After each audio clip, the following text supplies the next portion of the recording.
Today I thought I'd film a follow-up to my money video from last year, and if you've missed that video and like to watch it, I'll put it in a card as well as put a link to it in the description box below. But it was basically just my history with money and being bad at money and how I wanted to change that. And I found an app called You Need a Budget, or YNAB for short, and the 4 rules that YNAB teaches completely transformed my thought process around money. And I've just kind of amazed at the progress I've made in the past 7 or 8 months. Not only do I feel so much more confident in managing our finances, but I actually feel excited, and I love talking about money, so I thought it would get a little bit of that energy out today and talk about it with you guys. So my first budget was July of last year, and I have kept up with it every single month since then. So I'm still very much a newbie, but for somebody who has started and stopped so many times, to get this far and to feel this good and to actually look forward to budgeting, that's a huge deal for me. So I thought if there's anybody else out there who has never really gotten the traction to keep up with budgeting long term, I have 10 tips that really help me that I'd like to share with you. Step 1 is to research yourself. Some of my favorite videos to watch on YouTube are on the Glamour YouTube channel, and they film a woman's torso so you don't see her face. She's sitting on a chair, and in her lap are her bank statements and credit card statements. The title usually is something like how one woman spends her $40,000 a year salary living in New York City. She goes line item by line item telling you how she spends her money, and I think it is fascinating. Could watch one of those every single day and be incredibly happy. But that's exactly what I did for myself. I went back 4 months into our bank statements to get a true idea of our expenses. Before setting up that budget in July, I don't know, things were scary. I knew money was coming in, I knew money was leaving, but I really wasn't sure what was going on. And instead of just picking arbitrary numbers, like this is what our food budget should be, or this is what our gas budget should be, I actually looked to see how much we were truly spending on gas every month. And that way I was being realistic, and it was so much easier to stick to that first budget. Tip number 2 is to get inspired, but give yourself grace. So something else I did in the beginning, I looked up budgets everywhere. On YouTube, on finance Facebook groups, and the personal finance subreddit. Just wanted to see what everybody's budget categories were. And that was really helpful because there was a few things I had forgotten. Maybe you forget things that come around just once a month, like, hey, I should be saving each month for Christmas, even though that only comes up at the end of the year.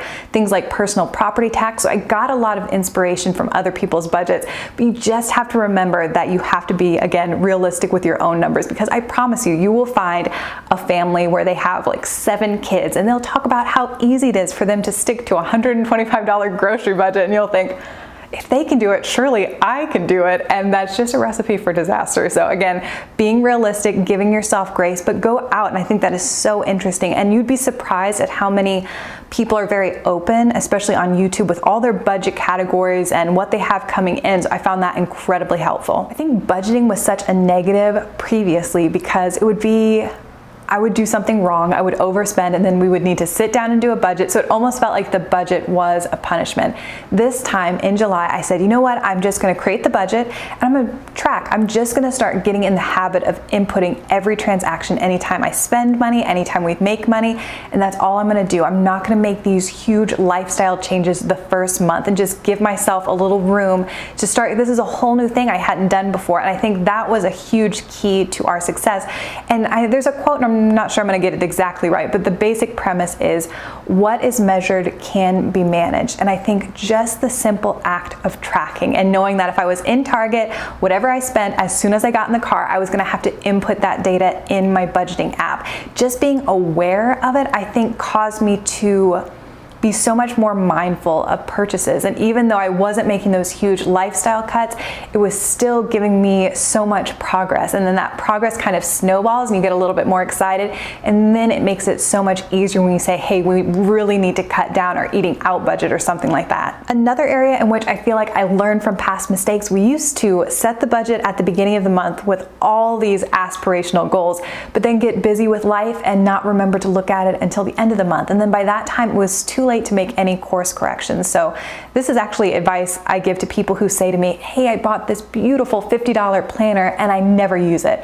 My advice always is don't keep it in a bag or a drawer. Set it out on your desk so you can look at it and remember to use it. So now I look at my budget every single day, sometimes multiple times a day, because I really enjoy it. But I know that it is a part of my morning routine to sit down and make sure that my budget, bank statements, and credit card accounts are all reconciled so that every transaction transaction that happened the day before is in my budget and everything's looking good. And I think that adding it to my daily routine has made me so much more successful over the past few months. This next one is a little bit weird, and it's something that I've been having this internal struggle with over the past few months, and that is to surround yourself with money-savvy people. And you might say, well, that's easier said than done. First of all, because money's not really a polite conversation topic. That's what we've been taught. And I get that we need to have privacy, but also money is such a huge deal and impacts so many different aspects of our lives. It's crazy to me that we don't talk about it a little bit more. So I have been starting to talk about it with my parents and learning how they're planning for retirement, and then with one of my closest friends about the different retirement vehicles that are open to us. And then even if I hadn't started talking about this, I would never have known that one of my sisters was very knowledgeable about credit scores. And if you watch my last video, I basically had no credit score to speak of, and I really wanted this premier travel rewards card so that I could start travel hacking. And I was talking to her about it, and she gave me a few steps. I was able to work over the past few months to pull my credit score up, and then I could get the card. I've just been amazed by the benefits and how excited I am about travel for the upcoming year. So that was just being a little vulnerable really has made a huge impact and has made me that much more successful. And you also might say, well, what if the people in my life really aren't that financially savvy? And you have that old quote, you are the average of the 5 people you spend the most time with.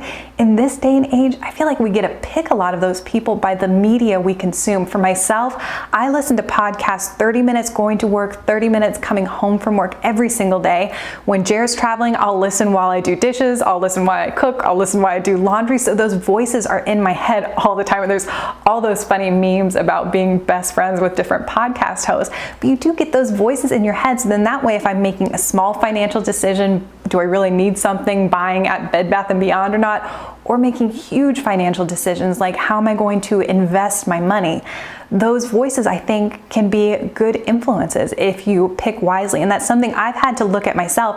I have a product-focused YouTube channel. I love reviewing product, and I never want to stop sharing favorites with you guys, but I want to be a little bit more balanced so that you can know, hey, I am buying makeup and I do have budget line items for beauty and for clothes, but I work off my wish list and I spend what I say I can spend on my budget, and then that takes away any kind of buyer's remorse, and it just makes me that excited. Budgeting has almost given me permission to spend without that buyer's remorse, which I think is huge.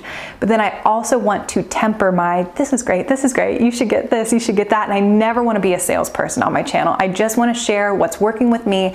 Then I also want to share what's going on in my life, and this money thing has been a huge thing for me these past few months, and I see it only growing. So I want to share these videos every once in a while so I can have a little bit more of a balance on my channel. I think I'm up to number 6, and this one is a little specific to if you are budgeting with a partner. So you've done your research, you've done your tracking, now you've gotten so used to budgeting, you're ready to start cutting back.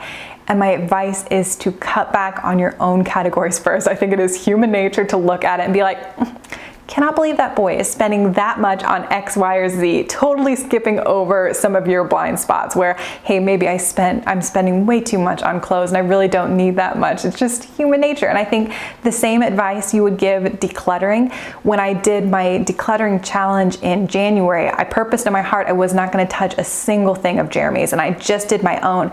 And almost by example, one Saturday when I was down in the storage area in the basement, he came down to see what I was doing and then was like, oh yeah, let me see, I haven't even looked at this box in so long, let me go through that. So that is such a better way, I think a more peaceful way in a household to start cutting back, is to look at your own categories first. Maybe you're like me and that's clothing or makeup or coffee's out. I've really tried to cut back on all that, and then just kind of by seeing the excitement and by seeing progress, then hopefully your partner will want to get involved and get that much more excited. Building off that excitement, number 7 is to remember that budgets are not about deprivation, they're about prioritizing. I think whatever budgeting app you're using, if it's YNAB, Mint, EveryDollar, or a spreadsheet, having every single dollar get a job. So every single dollar of income, it has a job, whether that's to be spent or to be saved. That's been really powerful to have that zero-based budget for me. And I think having those savings categories, giving them names and getting excited makes things different. It says, it takes, well, hey, we're gonna cut and slash our grocery budget just for the heck of it, to, no, I wanna cut back and be smarter about what we're spending on food so that we can have more of those dollars prioritized over here to this savings category that we're really excited about. Number 8 is to have budgeting dates. And this sounds a little bit weird. I actually think I got this from the You Need a Budget podcast. The creator and his wife have these budgeting dates. And at first I was like, eh. But to be honest, back in the day, Jerry and I used to have these budgeting meetings, which already sounds way worse. And they were a little bit tense. I always felt like I was on trial because I'm the spender, so I was already on the defensive, and I don't think that they were that productive. So instead, we started doing these budgeting dates like the guy talks about, and whether you do them at home, you go out to a restaurant, go out to a coffee shop, and have a beverage you really like, it's so much more positive now. And we start off, even if we overspent on a category and had to move some things around the month before, always start off on a positive. And I always try to know what is most important to him. So whatever your partner gets most excited about. In my life, Jeremy, it's always going to be vacations. That's what he loves. He loves trips, planning them, looking forward to them. So I'll say, as we're going down the list, wow, look at how much progress we made on the vacation category last month. Thank you so much for XYZ, for working overtime, going on a trip, whatever. Thank you so much for working hard for us. And then we'll get down a little bit lower and he's like, hey, look, your big goal for 2019 was to fully fund our job loss category. And look, you're already up to whatever percent. Great job keeping up with everything. So the tone of everything has changed. And I would never think that money could be romantic, but sitting down with the person you care about most in this world and making a plan for a better future, I don't think it can get more romantic than that. Tip number 9 is to roll with the punches. And this is something to just write on your heart, that there will never be a normal month. And this has been so true for me since I've been budgeting since July. Something weird and unexpected has happened every single month, whether that be good or bad. This month, I think I mentioned to you guys last summer, I had a lot of work done on the outside of the house, and I thought I was set for a while. And then a couple weekends ago during a big windstorm, I woke up just out of a dead sleep at 2 a.m. and thought an avalanche had happened on the roof of my house. But when I woke up and could see outside, there were so many shingles in my backyard and my neighbor's backyard, and I thought, what in the world? And it does look like it's going to be an insurance thing, fingers crossed, but still I'm going to have to pay that deductible, which I was not planning. So in one of the financial groups I'm in, they call it whamming, whack-a-mole, you know, like that old game at arcades. So you have an unexpected expense come up, so you're going to have to whack-a-mole and wham from another account. So maybe I'm going to have to take some from an emergency fund, or have to deplete some of the vacation fund or something like that to cover. So you just have to know that your best laid plans, their life is going to happen and things are going to come up, but to not get discouraged. And that has been something that has helped me so much, because I'm one of those people, if things can't be perfect, I don't want to do them.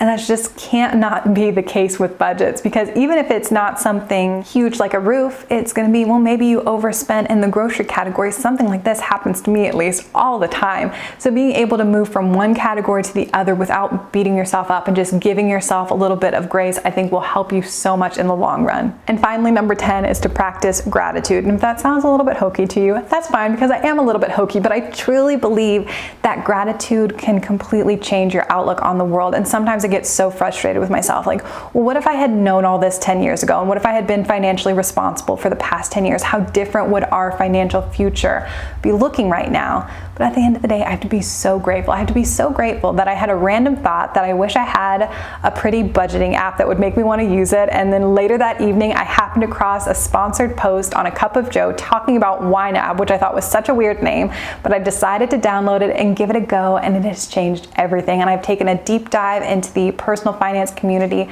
I've learned so much from so many incredibly smart people. So I'm grateful. I'm also grateful that you decided to watch this video. I hope it was helpful and that you took away a tip that could make you more successful with your budget. So if you have any questions or comments, leave them down below.